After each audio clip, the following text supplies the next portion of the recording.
And we're live or whatever. Yeah. My camera is once again Hello. missing. No. Oh. Yeah, Oh we have no cameras. Oh wait, no. Hold on. Can gosh. they not see your VTuber stuff? Yeah, 1 second. Ugh. No, we've had so many technical difficulties this It's morning. okay. It's okay. We'll So yeah, figure it so out.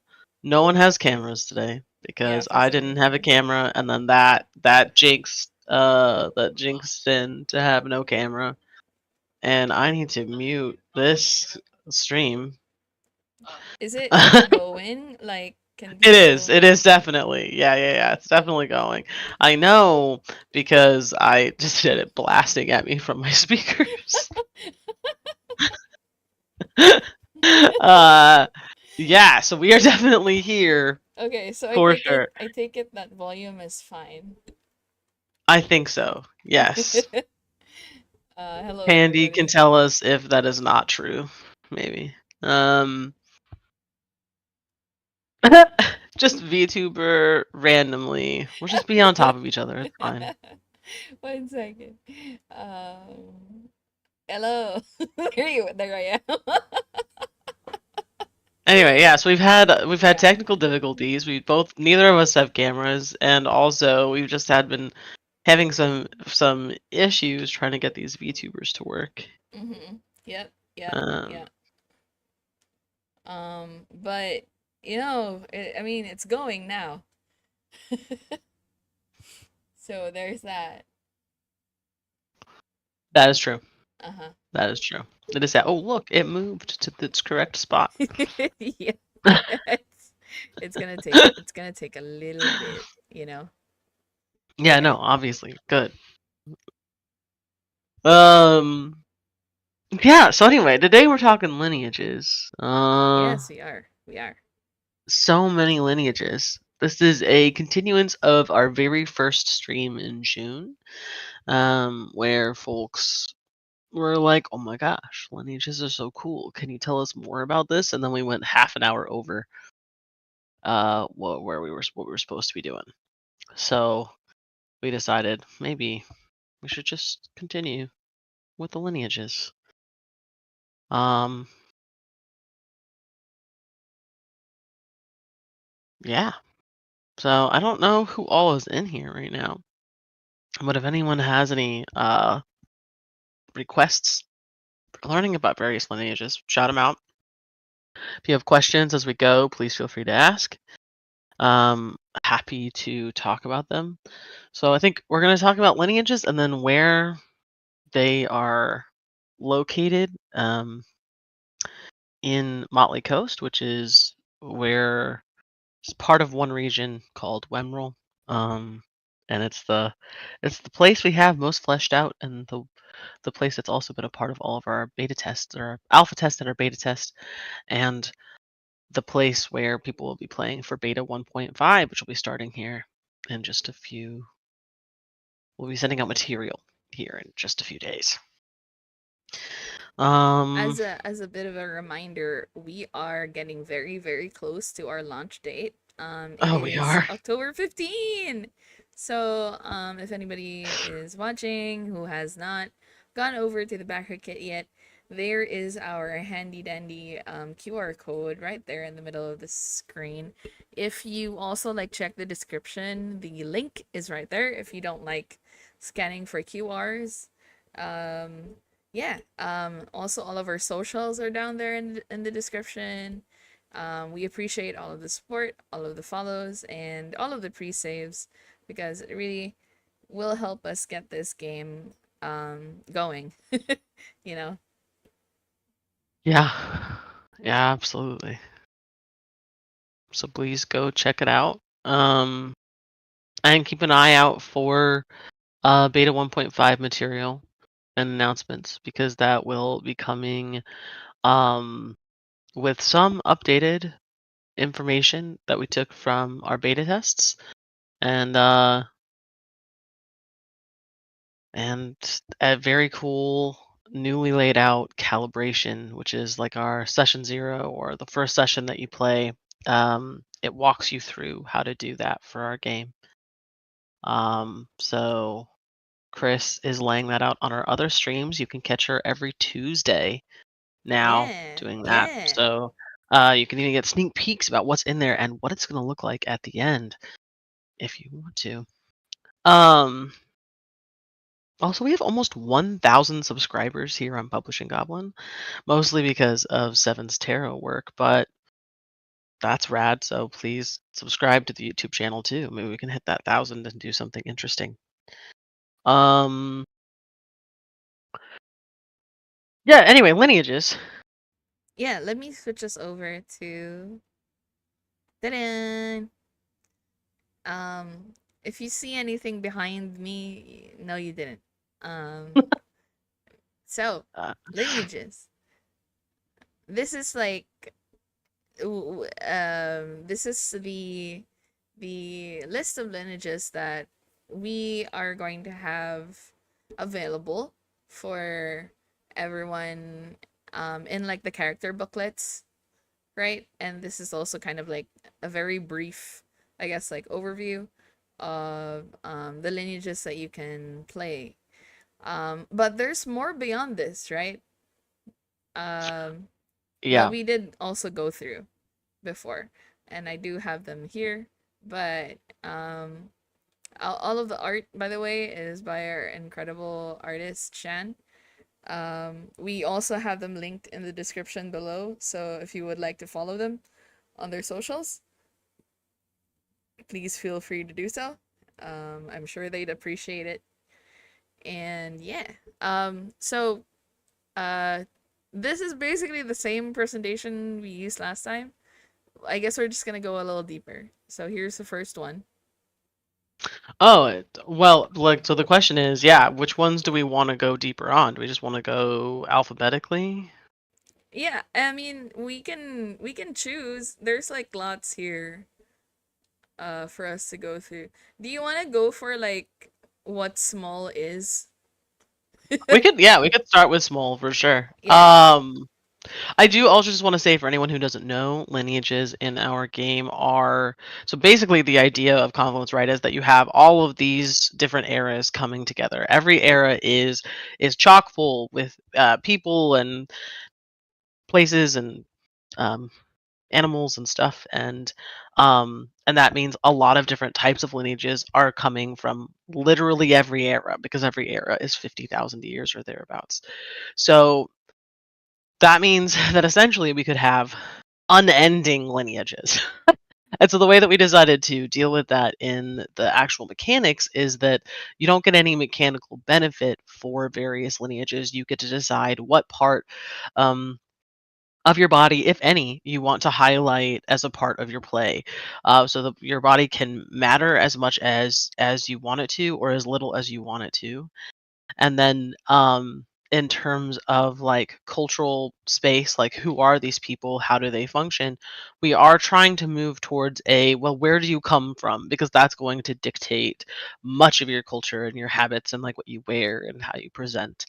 So instead of it being about, well, you are an Alfira mouse person, therefore you act this way, it is more like, well, you're an Alfira mouse person from, you know, like a major metropolis, you're going to be different than a mouse person from, you know, the middle of a rural area, or um, from like Crop Circle Junction, where we have a lot of our manufacturing and food stuff happening for the region.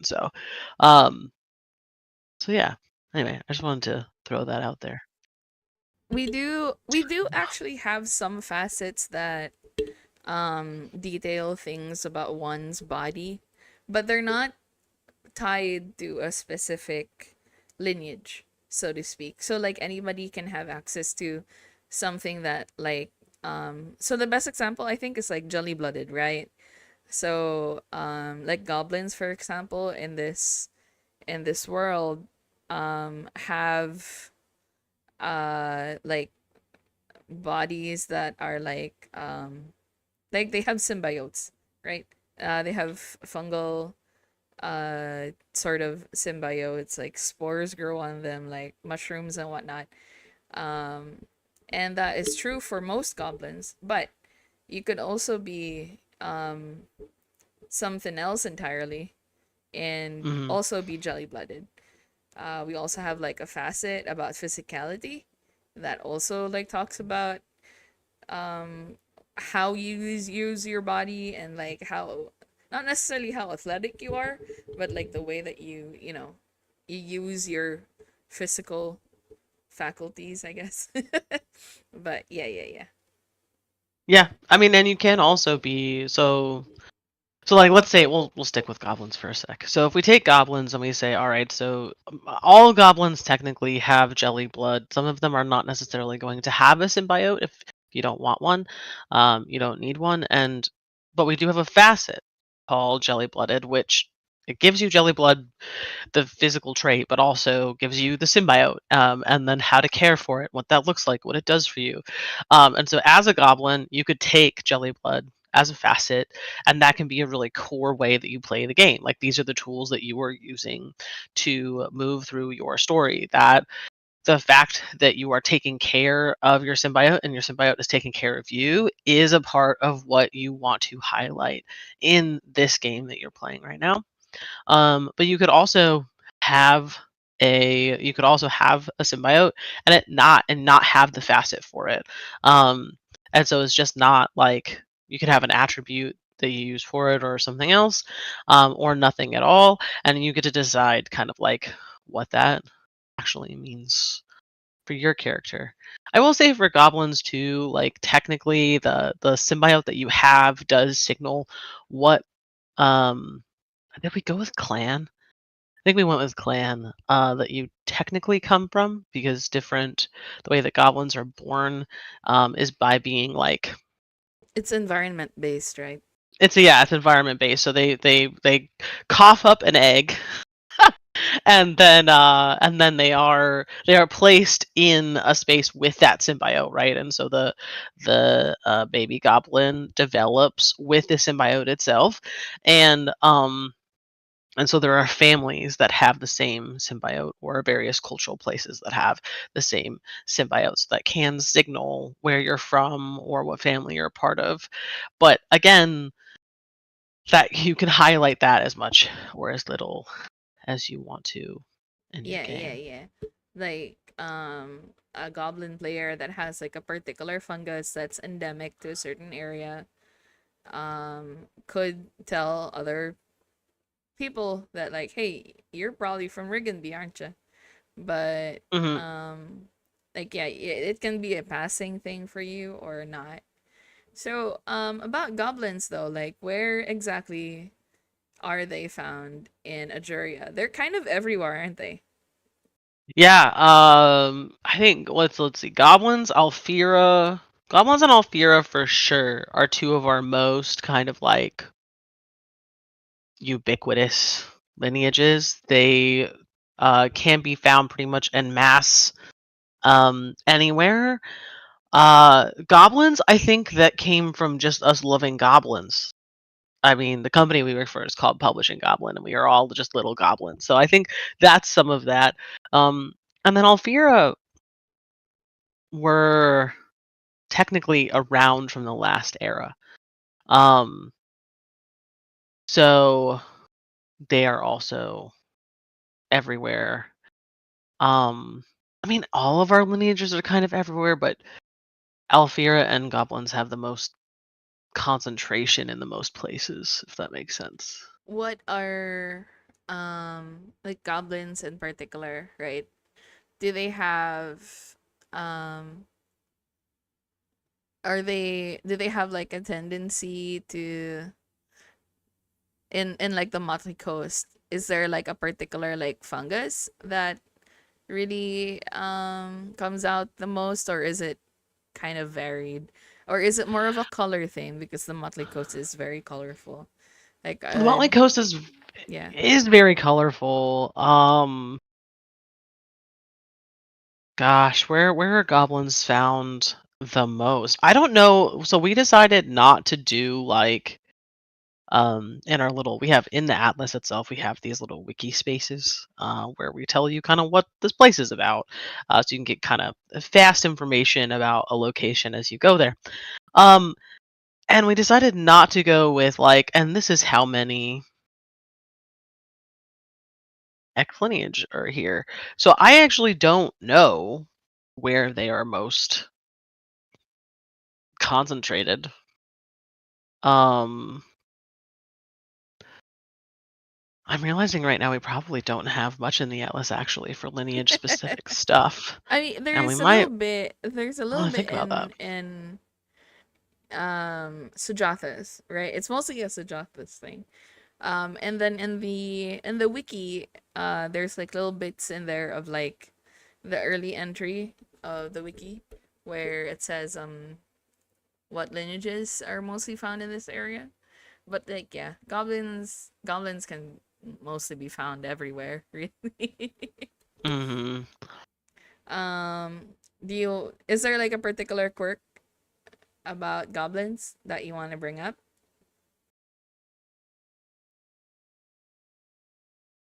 Hmm.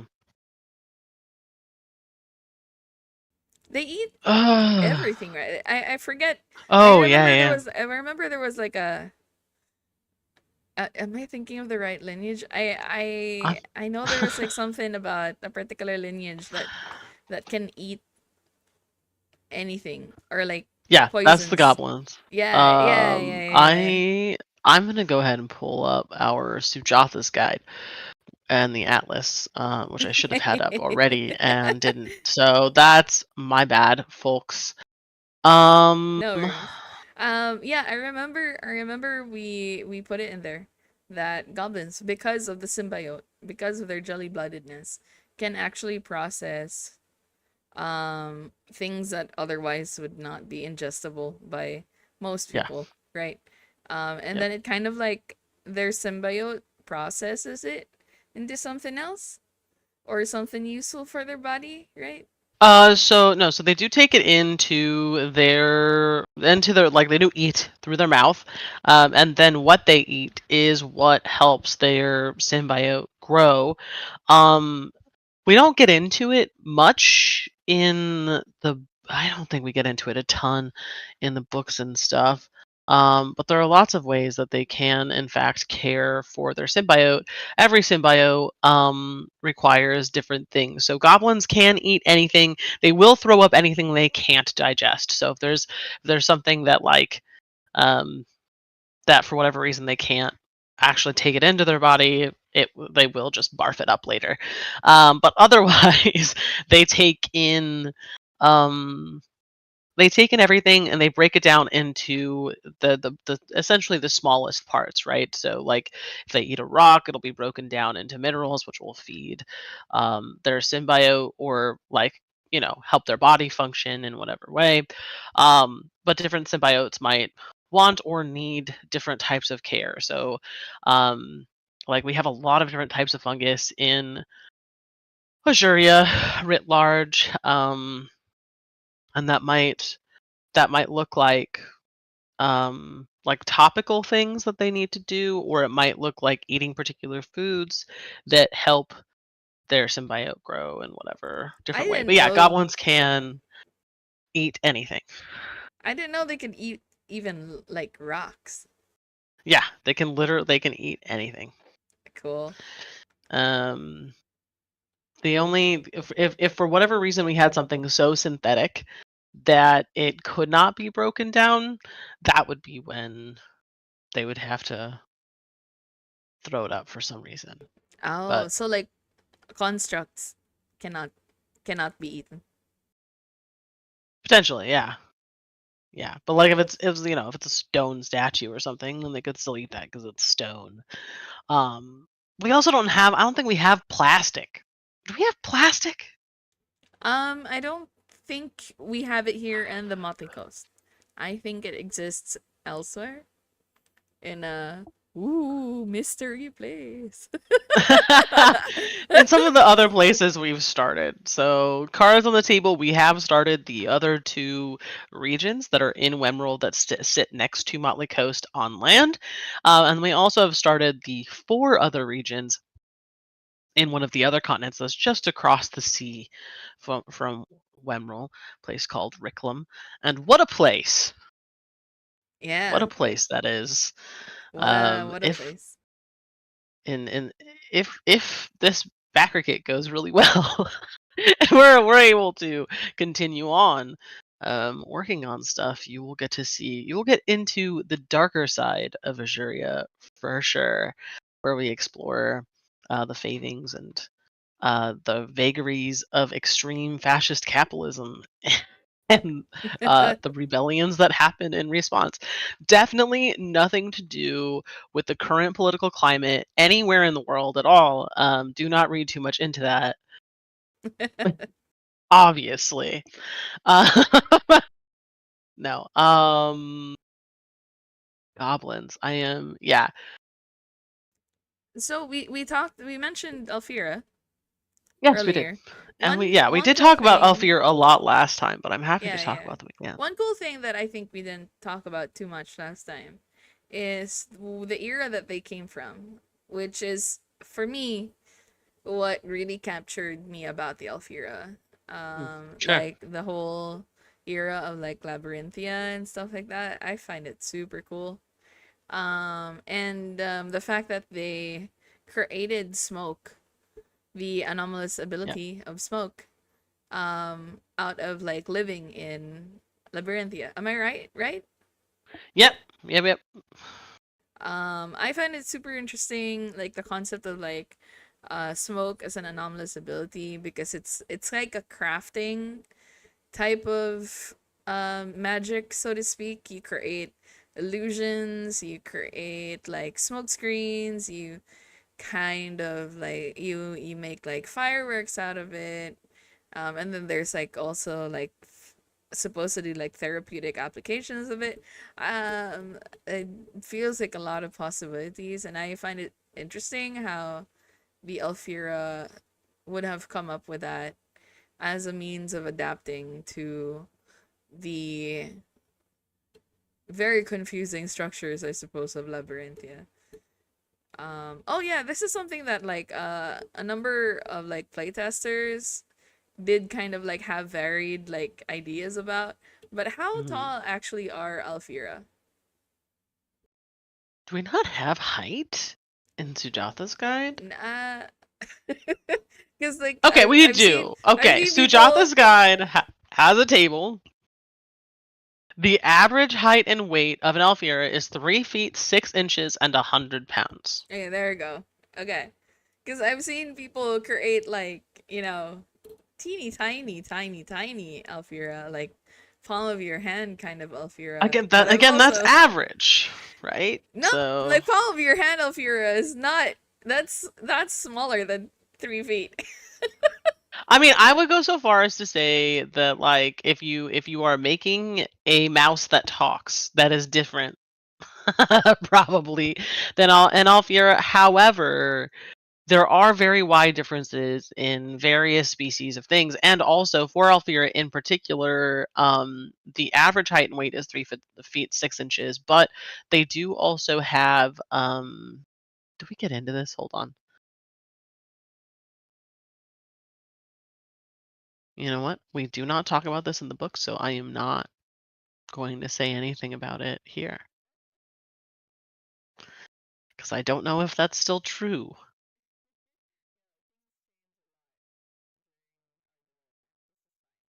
Yes.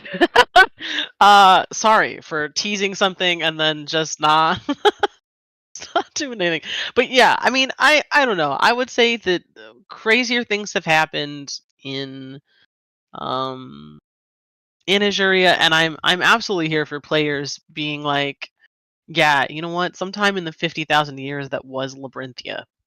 Yeah, Um, yeah. there was a small group of Alfira that like got cut off from all other Alfira, and they were there Teeny on their tiny. own for a long time. They just kept getting smaller and smaller and smaller until they were the size of mice. Like that's fine. So, you know what? Honestly, here for that. I'm here for people to do whatever they want in this game, and if they want a mouse-sized Alfira,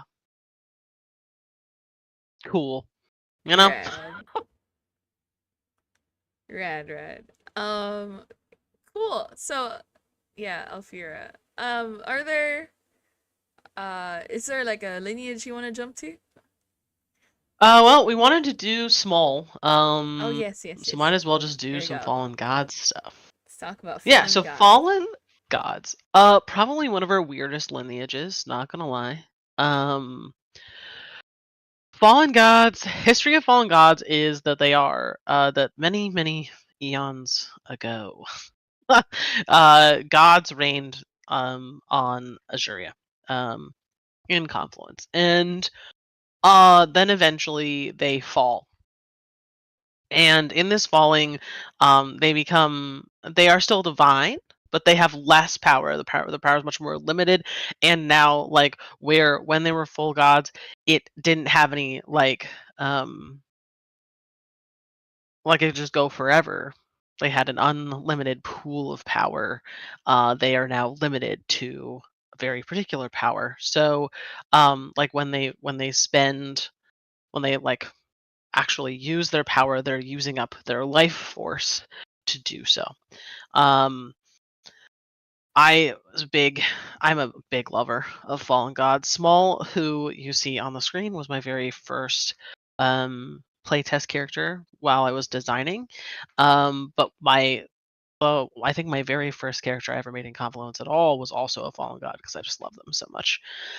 Um, but Fallen Gods as a lineage are really about like this exploration of loss, and death, while also having come from pretty intense and extreme power. And so, like, how do you deal with that? What does that look like? How do you use your divinity? Um, and I would say we've had like mixed success with this at the tables. Uh, for a lot of folks, they see that it's divine and they do really big, flashy stuff with that divinity. And for others, it is much quieter kind of um, rumination on the end of life. So we've seen the spectrum of use for fallen gods.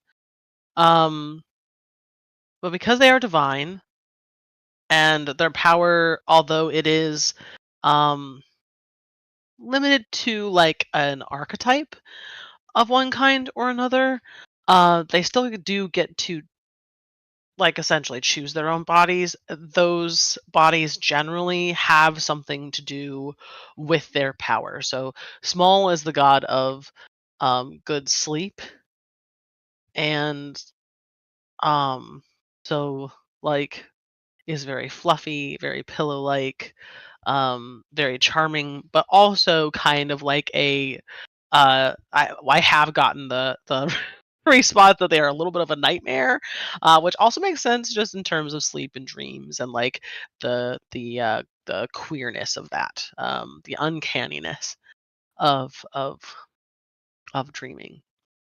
So that's where the design of Small comes from. Um, on the page here, on the page here, we actually have mostly, I think, hilariously, fallen gods that have lost all their power. So when fallen gods like use up their power, they die. But their death is a little bit weird because they don't die like other things die because they are divine. So when they die, they become something else. The idea that you start as a full god and then you fall and you become essentially less, you have less to give to the world, is where this comes from. So, like on the screen, we have a sword, we have the deer, we have the insect dude, and then I think, like, is that? I want to say that's like the. That's the loom with like the three dogs, remember? Yeah, I think that's like a Yeah. fate. I think so. It's kind of like No, the yeah, that's an yeah. oracle. That's one of our oracles from a completely different place, Brelance, which is a completely different continent that we started working on Yeah. years ago and have not finished. Um, so That's why I anyway, didn't put in like the final art. I put in like the whip art instead because these are yeah, all kind of like previews of future hmm things. But the yes, art of this is finished.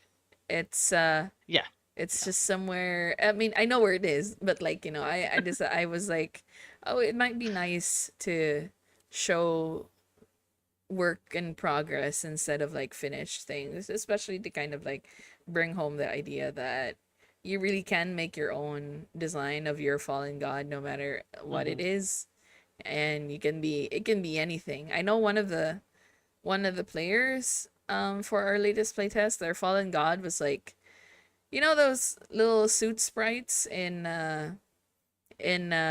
Spirited Away? Studio They Ghibli. look Yeah, like yeah, that. Yeah. It was so yeah. cute. I was like, dang, that's adorable. But also, Yes. I guess you just have to climb into your party mates' pockets all the time. That's what Small does. That's what Small literally will fall asleep for months on end in someone's like hat or clothing or whatever, and will just pop up and be like, "Oh, I'm here. I exist." Dang. um, but Small is also a divine god very close to death too, so sleeps a lot. Speaking of Because of that. small and sleeping, Uh-huh. we do have a small interviews series, sort of, going on We in our d- Patreon and our it Ko-fi right hasn't now, by the way. started yet. It hasn't started yet because nothing's ever been posted. Oh, But well, it's yes. gonna happen. It's happening soon-ish. Yeah, so Small, as soon as we get, so really I want to make some more focuses. So focuses are a mechanic in our game, and there are these little focus cards that have like like a name and description and some mechanics um attached to like locations and people and all of that. And so when Small, so sorry, backing up, Small does in reviews. Small's really into sleep. So when Small goes to an inn, they rate that inn, and if they find it good enough, they will leave a favor of good Basically, sleep. like a Yelp review. It is a Yelp review, and so we give like a 1 through 10, with some basic word descriptions, and then there's a much that we will be posting on socials, and then uh and then a full one that you'll get in the Patreon Yeah, and the very Ko-fi, exciting. at various tiers, and that will come along with too, if you have the Patreon or Ko-fi, with extra focuses as well. So the inn itself will get a focus, as well as probably a person or a dish or an item or something interesting there that you can use in your game. I'm hoping to have several out before the start of October, so that people who are signed up for the Patreon and Ko-fi have that to use in their games, especially if they are traveling or staying anywhere. Um, Yeah. so yeah, I do want to catch up on those. Technically, I'm supposed to have one for uh July and one for August. There will be just kind of like a inundation of small in reviews before It'll all October. come in a bulk. It'll all come Um, in a bulk. yeah, it's yes. If there are any of our Patreon and Ko-fi subscribers here right now, I promise I will catch up. But yeah, so when a fallen god dies, it becomes this other thing. So here we have a fallen god who became a sword. This actually comes from one of our MPs, or one of our PCs played by a bomb, who had a character that had already put actually the last of their divinity into an item that they carried. So as long as they had that item on their person, they lived on as a person, but were mortal at that point. Um, so the item was divine, and when they died, they would fully become that sword. But until then, they were a mortal carrying a divine sword, that looked like an ink pen. And Sorry, and not immortal like a human being. Mortal as in you could die if someone stabbed you, which is different than most fallen gods, who can be harmed, but I think it's special somehow. I don't actually remember if we put that in. We've had so many iterations of fallen gods in particular. We've had so many iterations. And then one of them becomes like a deer, um, that is roaming the woods. So when it dies, um, it becomes this deer that looks divine and it essentially becomes like a spirit of the forest. Um,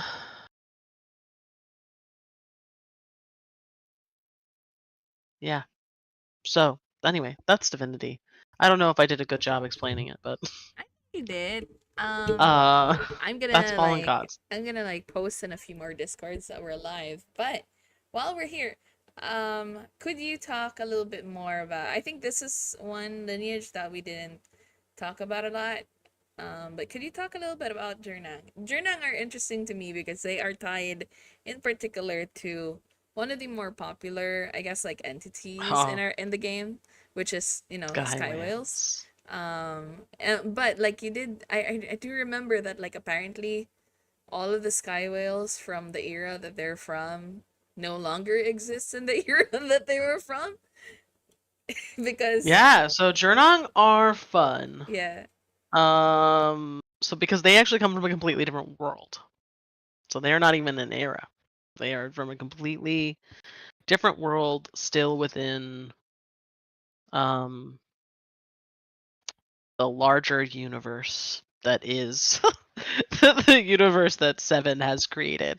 Um, so yeah, so when sky whales get pulled, and pulling is the act of for whatever reason this weird thing that's happening in Confluence in the ninth era, um, Confluence is pulling things from other eras, also other worlds, also other universes entirely. Um, Pulls in sky whales and pulls every sky whale that existed at that moment um, into Ajurea. So there are no more sky whales in this world where basically you have a bunch of very very very large beings. It is a world of giantness. So sky whales are huge, right? Like they're like when like one of our cities has a sky whale skeleton um, that has been integrated into the city itself. You can like literally put restaurants in it, right? So like a fully developed adult sky whale is huge. Um, they all get pulled in. And the Jernong, some of the Jernong get pulled with them. Um, the so they what they so what they're known for. Ooh, I'm getting feedback all of a sudden. Hey Sin, we're getting some wild.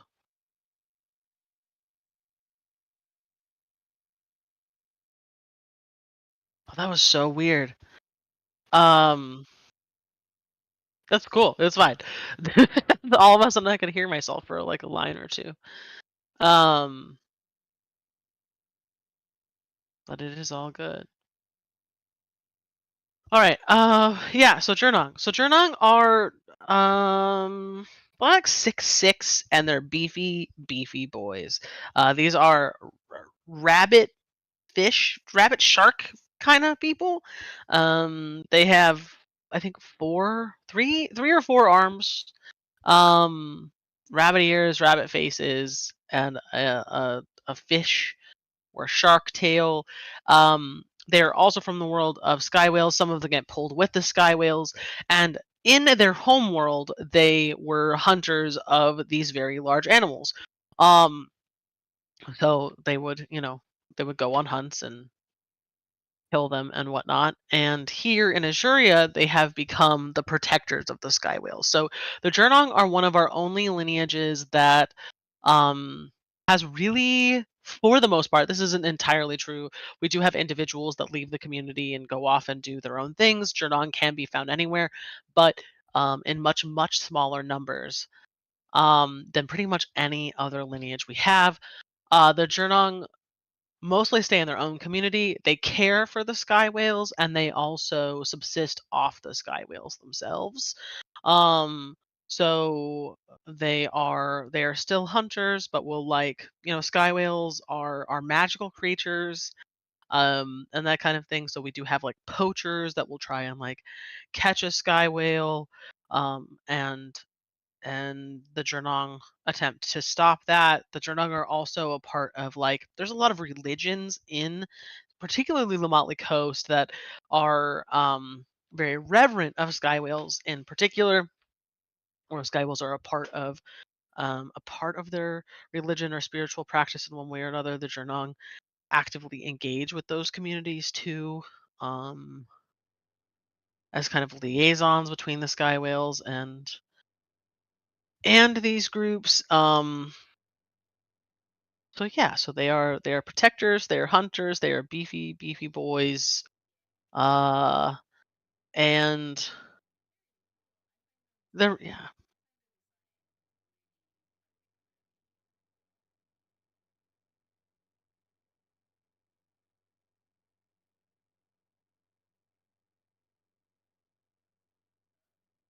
yeah, particularly what?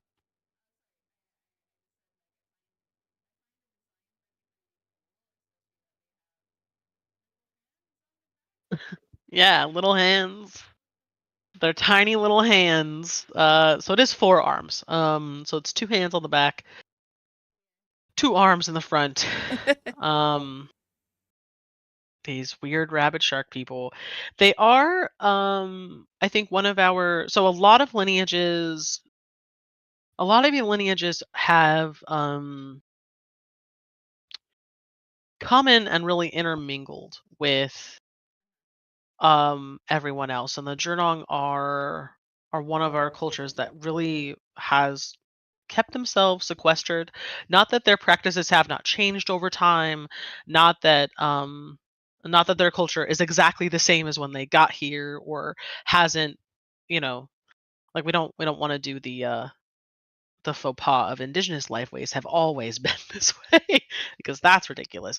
But they have been like, nope, we are going to kind of stay in our own communities um and learn what this world is with these sky whales that come from our original home. Um and so are um in many ways an example of cultural lifeways that come from really outside of Ajurea itself, and of like the eras of Ajurea as well, because they are literally from a different world entirely. Yeah, So very cool. Very cool. yes, very cool. Um,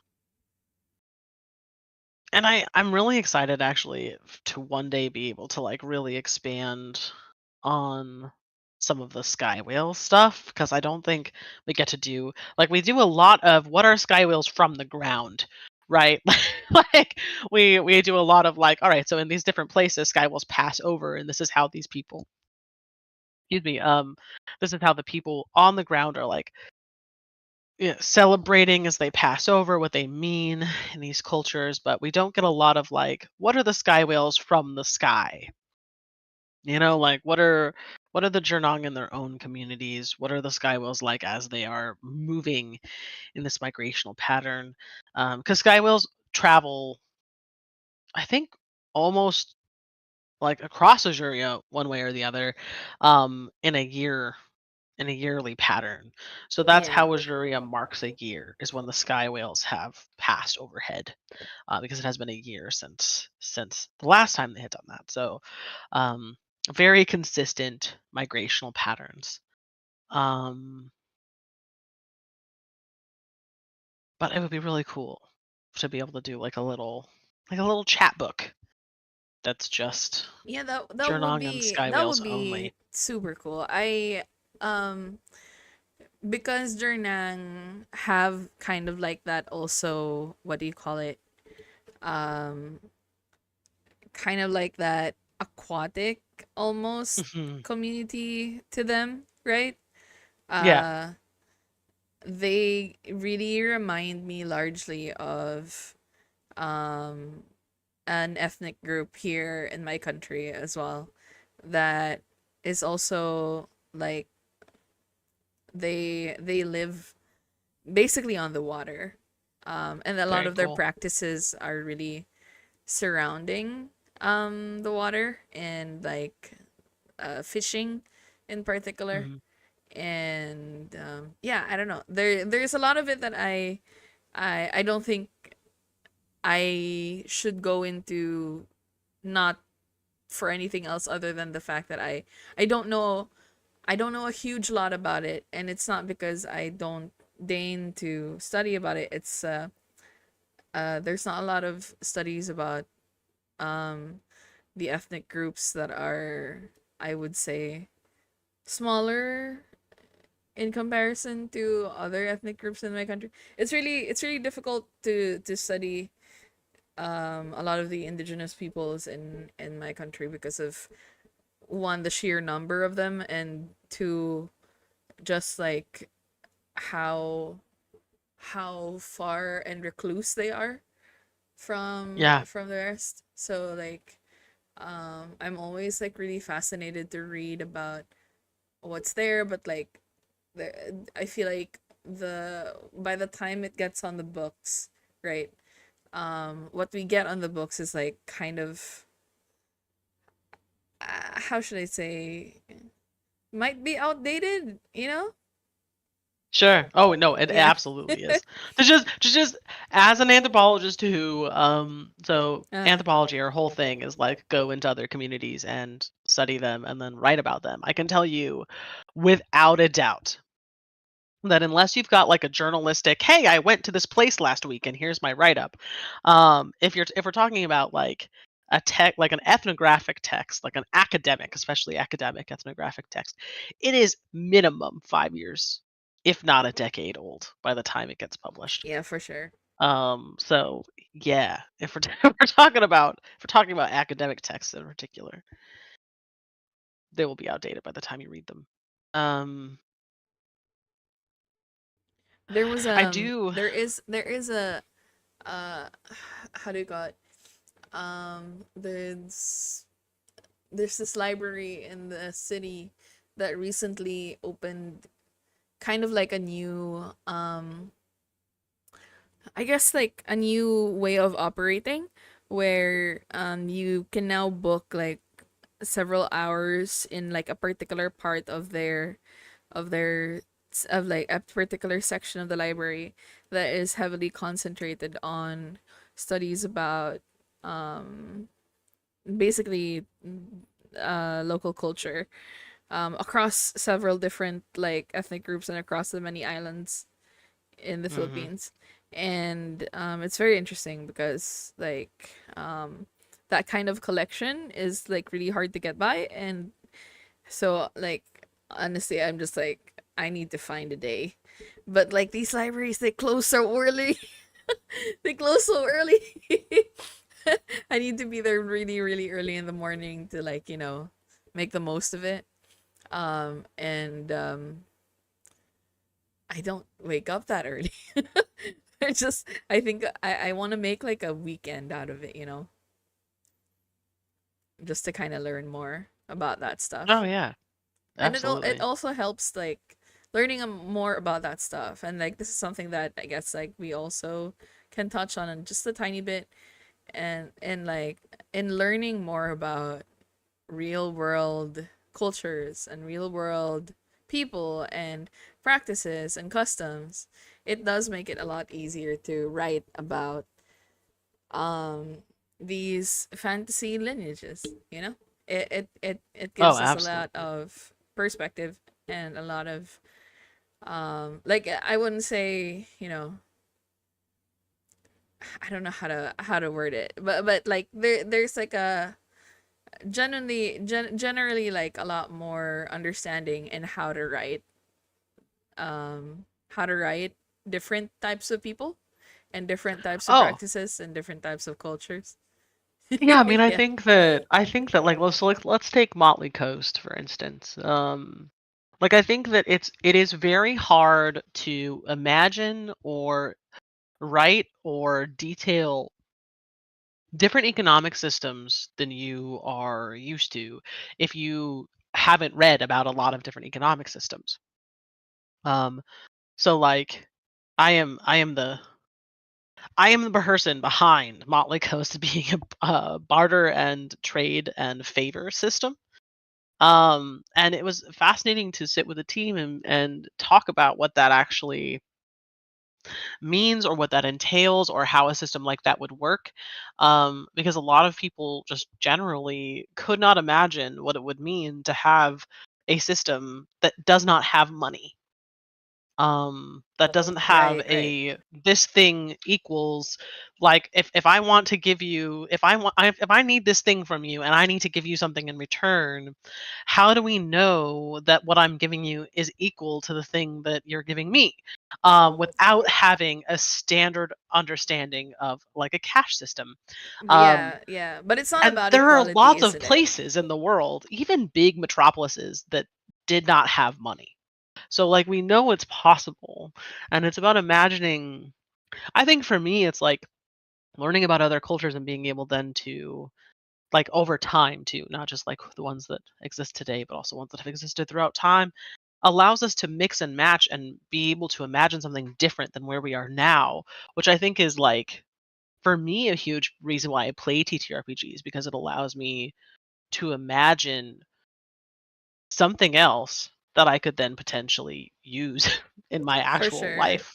To imagine, like, so what do I want my relationships to be with other people around me, like in my friendships and in my own community, and so yeah. Yeah, So I mean, I think. one thing that I've always like had like the pleasure of reading for a lot of tabletop RPGs and like the way that people do their world building, cannot words today, but like world building, right?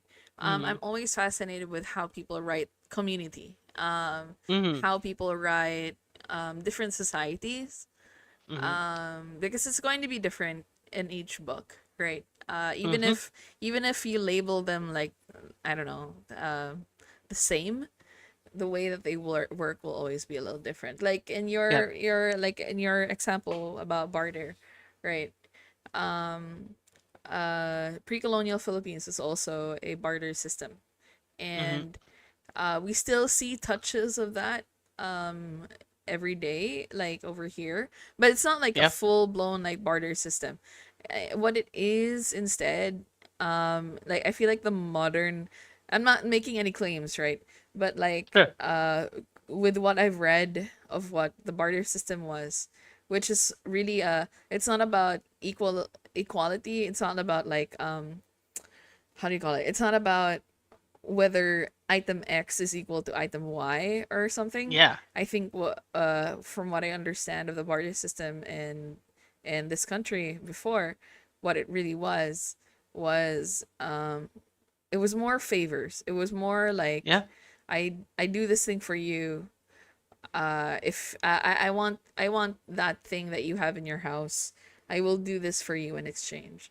And then because that favor was done, it now becomes like kind of a, it becomes more than just a favor exchange. It becomes a bond Yep. between that person and then that person's kid and then that person's kids and etc. Yep. It becomes like a Yeah. generational exchange, right? And it becomes kind of like a promise between two people and like the people that come after them.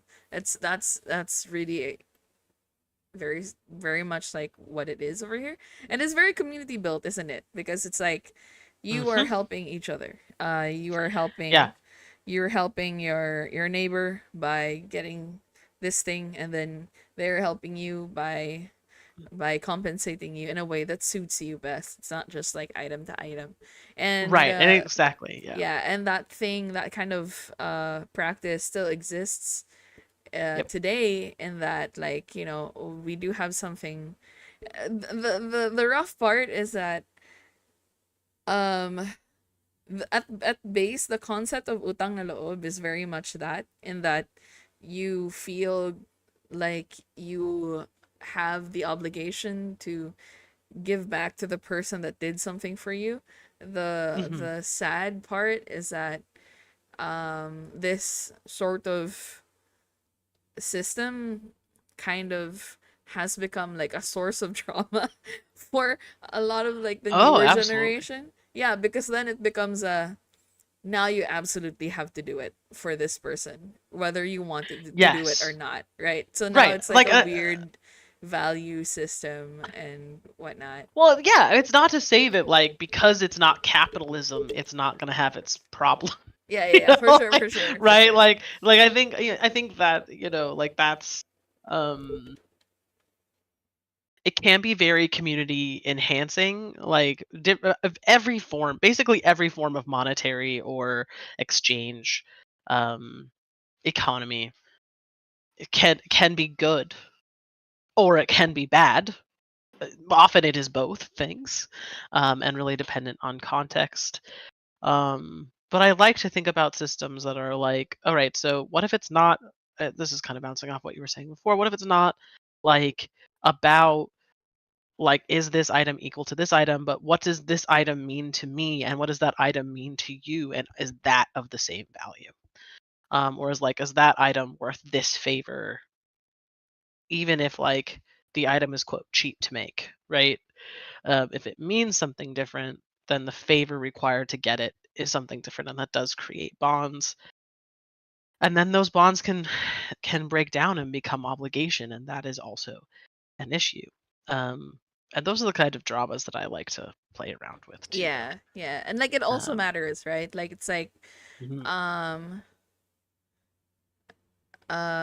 like the equivalent of that thing's value to the person giving it up versus what the other person what the same item is to the other person. It's like person A and person B have item X. For person A, item X is like all that they have. That's it. And therefore the value of it is way higher versus like person B where item X is like one of their many item X's, so it's not super valuable to them. So it's a that Mhm. sort of thing, they Yeah. I person B might be more willing to part with item X or willing to exchange something with it, but like person A, you're gonna have to give them something really good because you're convincing them to give up the one thing that they have. So Right. yeah. Wow, we really Yeah. got into it. Cool. Hey, I mean, like that's the whole point of talking about some of this. I mean, that's kind of the stuff that I Uh-huh. want to explore in the Motley Coast, and like if I were to run my own game, right? Like that is in Motley Coast City in particular. That is something that I would love to explore. Um, like and what that I means. have been kind of like deeply thinking because I'm running a one shot at Big Bad Con this October. It is on a Friday slot, so like if anybody here is watching and they're going to Big Bad Con, if you ever are interested in trying out Confluence, you can join my table over there, or you can participate in the playtest 1.5 if any of you are over there watching and are maybe streamers. I don't know. But anyway, uh, what was I saying? I completely forgot. Oh, you were Shoot. doing a playtest, and Oh yeah, yeah, yeah. So like I've been thinking really hard about where exactly I'm going to set that playtest because mhm. we don't really have time to do like the full calibration thing, right? No, yeah. And I've always kind of like been really fascinated with Rigonby.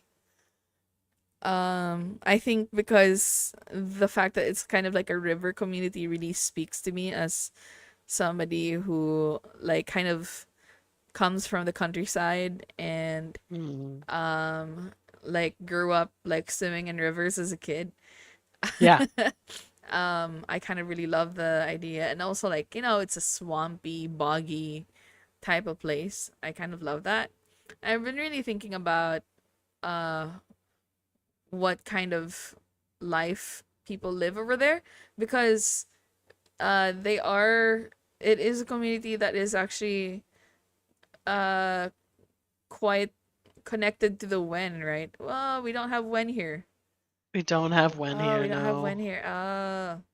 But the Wen are, how do you describe the Wen? So technically, the Wen are slug people at their base. So they are giant slugs. Uh-huh. However, they do go. There is more to the Wen than that. So like they can They have like if a they concentrate particular, real hard, they can like grow vegetables out of their body and stuff. Like they are very cool. yeah. Um, in Riggenby in particular, they have made like basically these radio things so that when can speak to people and vice versa because they can understand language, but they do not have mouths. So they have had to find other ways to communicate. They communicate between each other using spores, I think, Yeah, um, yeah. or telepathy. I think it's It's telepathy maybe from it's what I spore remember. I telepathy. no no no. It's yeah, it's telepathy, I remember, because like um, we played through we played through a little bit of a Riggenby based place. And yeah, yeah, I find it like super fascinating because like if Riggenby itself is a community that is also like deeply connected with the Wen, like what does that look like? And it's also a yeah. semi aquatic, kind of like an amphibious place, sorta. Yeah, they've got a lot of salients there Yeah, too yeah. because These guys. Yeah, because it is not deep water. So like Motley Coast City, for instance, has a bunch of the Mern, which are fish people, who are fully aquatic people, and and there's a whole subsection, like there's a whole like below water city that goes very deep for Motley Coast City in itself. But in Riggenby, the water is much more shallow. It's a very big river and it's deep, but it's not that deep, you know. So they have a lot more people that do both. um, and the Salians are one of them who can live above land or in water. yeah. I find Salients like super duper cute. I It was so funny because like the first time the Salients were described to me, I was fully like, oh, I love these.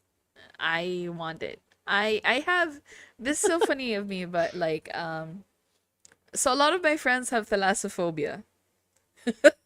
What is that? Thalassophobia is a fear of like the deep dark water, Ah, right? okay, Because you gotcha. think that there might be stuff in there, and like you, if you have thalassophobia, you're probably also terrified of things like sharks or like giant octopuses and squids and essentially stuff that like lurk in the dark of like deep water and stuff like that, right? Right, yeah, yeah. Whether they're big or not is probably terrifying to you. But like the thing is, I have a bunch of friends who have thalassophobia. I have a cousin who has thalassophobia. I feel like a lot of people around me have thalassophobia. I have the absolute opposite. I have the absolute opposite. I love being deep in the water. I love watching videos of like, you know, those scientists like kind of like in the machine that kind of like watches deep water fish kind of Mm, scoot around in the dark. I love those. I am super fascinated. I really enjoy it.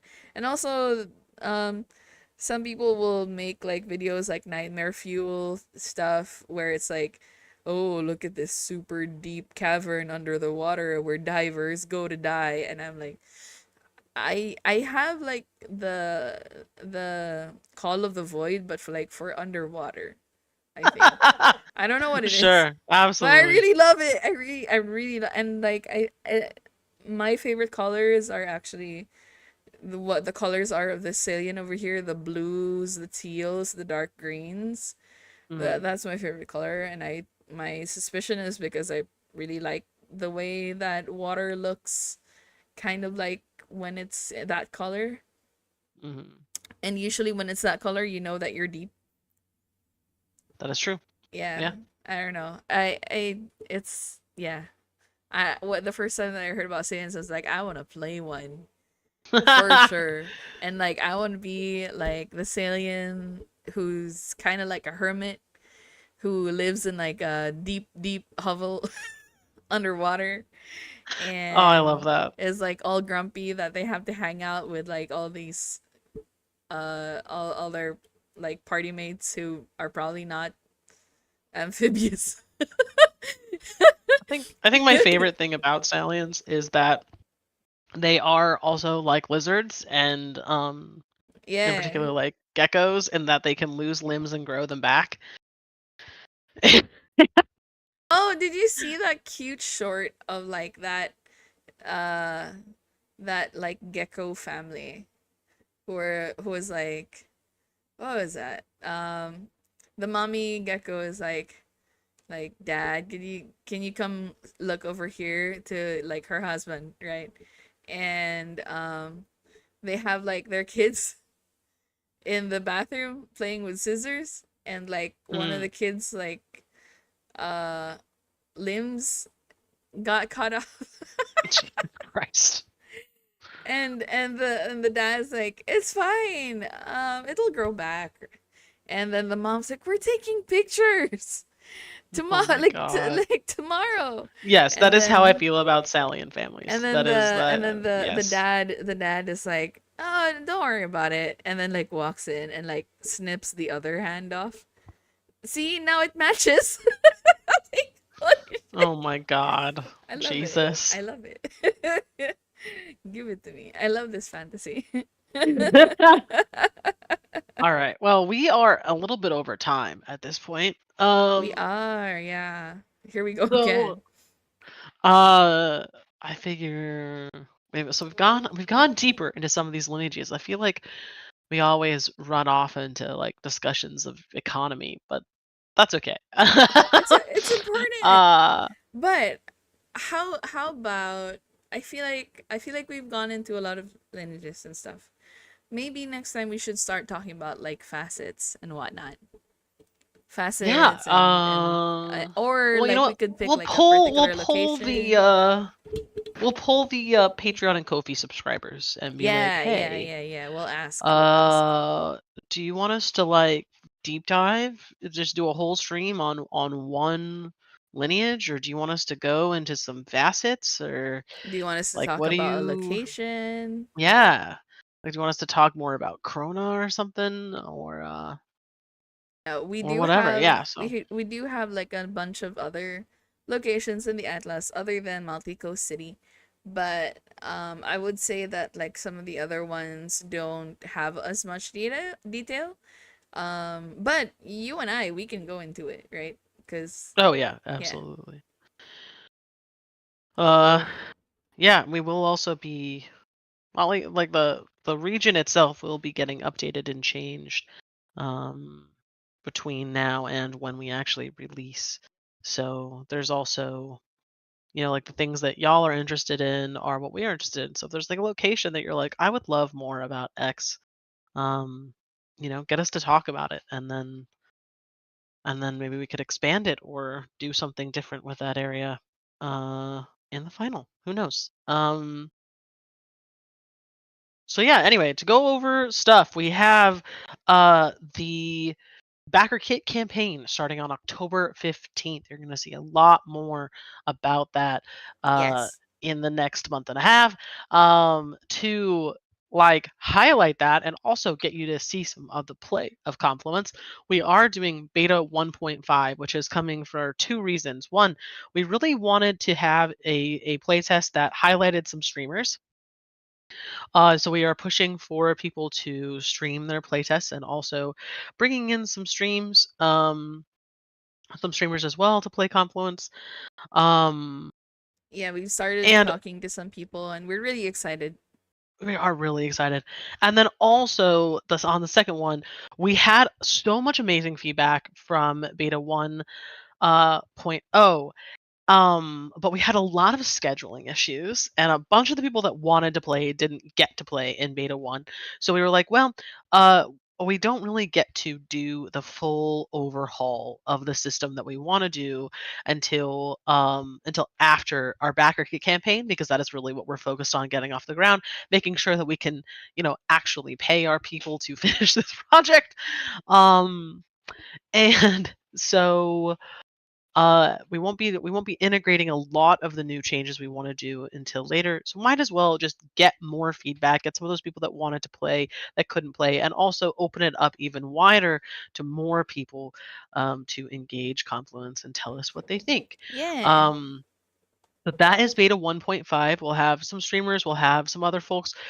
Material for that will be taking in registration starting today. I would be posting the registration link very soon, and pretty much everywhere.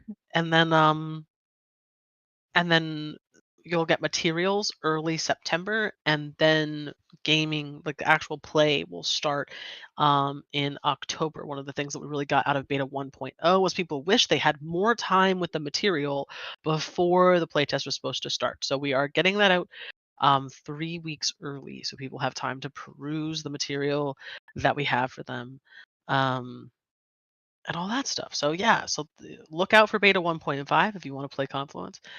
As Sin said at the beginning, you can find all of our socials and that kind of stuff down in the description. We are on Twitter, Insta, Blue Sky, and Facebook, so you can find us pretty much all the main spots.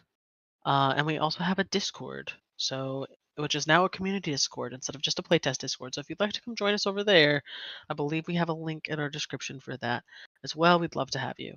Um, Anything else, Sin, that we want to highlight? We Uh, have a bunch of consistent kind of like posts on our Patreon and our Ko-fi. It would be so great if you guys could like go and support us there. Um, we do have lower tiers for those who would like to support us, but we understand if money is tight. But also we have some free stuff over there too. So you could come around and like check it out. Again, links in the description. But we have like a number of things going out. We have, oh yeah, in particular, min reports are gonna start getting a little spicy and interesting. Something about min running into an old flame, maybe. Who knows? We shall see. Will sparks fly once again?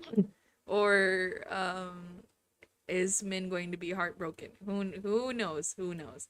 Even I don't know, uh, really. Uh, so Min, So Min, for those who don't know, is our little Alfira conspiracy theorist who spends their time running around Ajurea attempting to figure out all of the weird things about Ajurea. All the things that come out of Confluxes, all the weird things that have to do with lineages, trying to find out like why just pulling in these Confluxes happen in the first place. Um, and trying also to track down Sujatha, because Sujatha seems to know what's going on given Sujatha's journal, and so is trying to find Sujatha.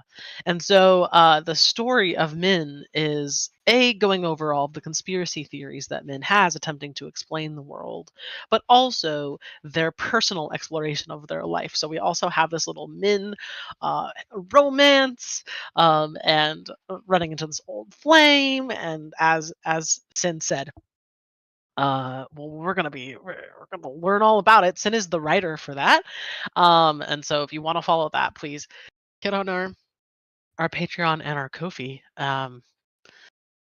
And also pay attention to the Ko-fi, because we might be doing some things where you could like buy something specific. So if you can't do like say if you can't do say like a full tier, maybe you just want to do a one-off buy of something in particular, like a packet of the min reports or something like that. We might be doing some things like that too. So yeah.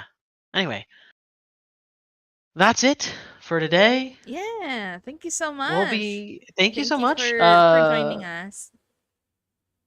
And yeah, you'll see us next month Again, Chris, our layout artist, has streams every Tuesday. I am doing the second episode of the administrative tools for administrators of TTRPGs here this coming month. I think Sebastian is doing another design guide stream, and Also, we might see some more streams from Sin. as So usual, VODs, the VOD will be up immediately after the stream. We are not unlisting the streams because it makes it a lot easier for people to find them and get them. And also, it really does help. So like, please do like the stream and mhm. subscribe. It really helps because it'll help serve it to people beyond us. Yes, You yeah. know?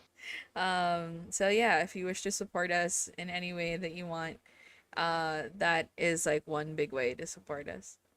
Yeah, for sure.